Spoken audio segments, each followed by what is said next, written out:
All new at this hour, immigrants applying for asylum are being processed quicker. Channel 5's Carolina Cruz tells us the United States Citizenship and Immigration Services is changing its methods. Carolina. A majority of immigrants who entered the country illegally are getting lawful permission to work in the U.S.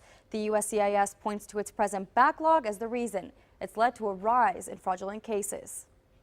Processes within the United States Citizenship and Immigration Services Agency are multi-step. Some cases resemble that of Jose Duarte's. He entered the country illegally, claiming asylum. Por la situación, cada más difícil.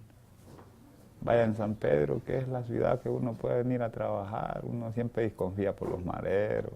His process is underway now that he's filed an application. That's the first step, is to get them that interview, and there's a backlog for that interview. More than 300,000 applicants are backlogged nationwide. It's led to a 2 to 3 year wait for step one, the interview. This is where USCIS officers determine if the applicant has credible fear to qualify for asylum. If they're denied for credible fear, then their asylum case isn't warranted, and then we'll return them to their home country. But if they do have credible fear, then we'll continue with the asylum process. Credible fear varies by case. For Duarte, he says MS-13 gang members threatened him and his son's everyday life. His son is 17. He's a prime target for MS-13 gang recruiting. Por quitarle el dinero, todo, de pie los mata. Current policy states if Duarte waits 120 days for his asylum case, he'll be eligible for an employment authorization.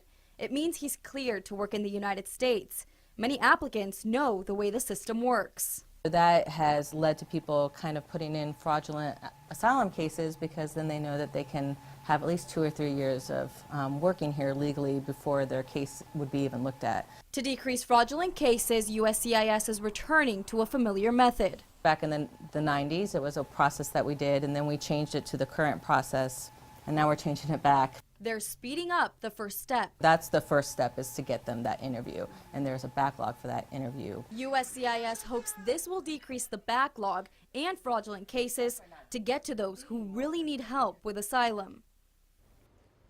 A local attorney tells me she's noticed the speed up. Recent asylum applicants at her office are waiting about a month and a half for their interview versus some pending applicants who have waited for over a year. Reporting live in the studio, Carolina Cruz, Channel 5 News at 6.